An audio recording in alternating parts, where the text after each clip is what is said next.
जय जगन्नाथ मु दिवाकर दास आपण मानक प्रणाम करुच्ची। राखी बांधा को नहीं द्वंद्व आउ जो द्वंद्व कि अनेक 27 तारिख दिन कहला बेले अनेक 28 तारिख दिन को कहते जहाद्वारा द्वंद्व अत्यधिक बढ़ी जाऊँगी। आपण कन्फ्यूज पड़ुंट क्यों दिन आम राखी बांधिले ठीक है।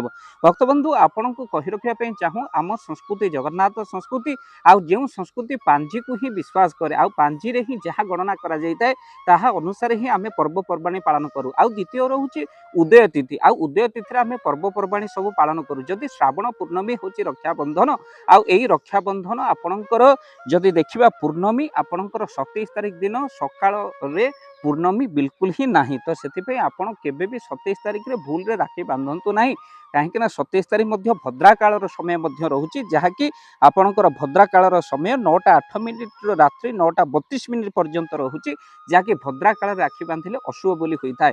कहीं शुभ मुहूर्त होची आपणकर राखी बांधिबार समय जहाँ राखी लागी महाप्रभु जगन्नाथ पाखर 28 तारिख दिन करा आउ सुदर्शन महाप्रभुंकर चतुर आश्रम गमन विजय जहाँकि 28 तारिख दिन करा पुणी उदय तिथि 28 तारिख रे रोचे। तो ये पांजीर आम स्वतंत्र आपण को देखई दौचु फोटो उठे आपण को स्क्रीन रे आपण देखंतु 28 तारिख ही लिखाई रक्षाबंधन। तेणु पांजी अनुसार जेहेतु आम कार्य करूँ तेणु आधे भूल कौन भाव में ना। तेणु सकाळ 5टा 57 मिनिट 28 तारिख दिन 5टा 57 मिनिट रु 9टा 48 मिनिट पर्यंत 28 तारिख पूर्णमी रोकता हेतु निर्द्वंद्व आपण यह समय राखी बांधतु कौन असुविधा ना।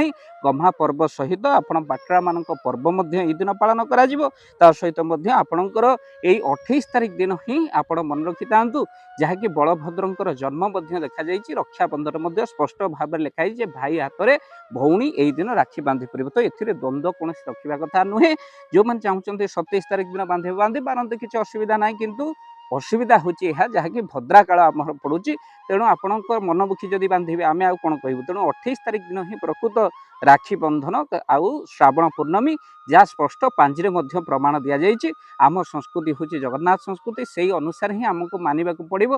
तेणु आमको मानिक आम करने पड़ो।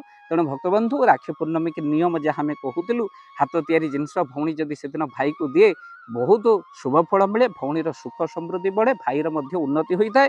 गोमाता को चाउल आउ दुब निश्चिंत भाव में से दिन खुआंतु। तो सहित आपण तिलक दुब चाउल अक्षत भाई मस्तक लगातु पूर्व दिग कर राखी बांधतु। ता सहित आपण मन रखि था भाई भौणीर राखीर उपहार केबे भी बाकी रखंतु नहीं। तो सहित कला वस्त्र आपण कला वस्त्र केबे दियंतु नहीं आउ दर्पण केबे दियंतु नहीं चप्पल केबे दियंतु नहीं। एमिति कि आपण से दिन केबे भी आपण रुमाल किंबा कौन भाव में जल संबंधित जिनस के दिंतु ना। भक्तबंधु यह हूँ राखी बांधा को नहीं जो नियम आपण 28 तारिख दिन सठिक प्रमाण जहाँकि आम आउ थे आपण को देखई दौचु जे कि पांजी रे कौन देखाई। तेणु पांजी अनुसार आप राखी बांधतु। आउ थे भाव दिवाकर चैनल तरफ राखी पूर्णमीर शुभेच्छा शुभकामना ज्ञापन करुचु। ये स्वतंत्र द्वंद्व हटिबा दरकार कहीं 28 तारिख दिन श्रावण पूर्णमी ही राखी बंधन महाप्रभु पाखे राखी बंधन करे राखी लगी करा जाए। ये हूँ रक्षा सूत्र भाई भौणीर अतूट बंधन ये रक्षा बंधन। तेणु निश्चिंत भाव में आउ थे आपण मानू भाव दिवाकर चैनल तरफ शुभेच्छा शुभकामना आम ज्ञापन करुचु। वीडियो को शेयर करेंगे आउ अनेकंकर द्वंद्व निश्चिंत हटिबा दरकार। चैनल जदि नुआ चैनल को सब्सक्राइब कर दियन। जय जगन्नाथ। धन अर्जन धर्म करी धर्मे प्राप्त नरहरि। आपण उपार्जित धन को जदि धर्म कार्य लगेगा चाहूँगी किसी असहाय असुस्थ व्यक्ति पाखे आम प्रतिदिन पहुँचू आउ किसी सहयोग करूँ। जदि आपणकर से गुंडुची मूषा भली दान से कार्य लगे चाहूँगी स्क्रीन रे चली ए नंबर रे एबे कॉल करंतु आमे दबु आपन को फोन पे नंबर आपनकर जेतिकी समर्थ रही सामर्थ्य अनुसार आपण प्रदान करेंगे आपनकर अर्थ राशि।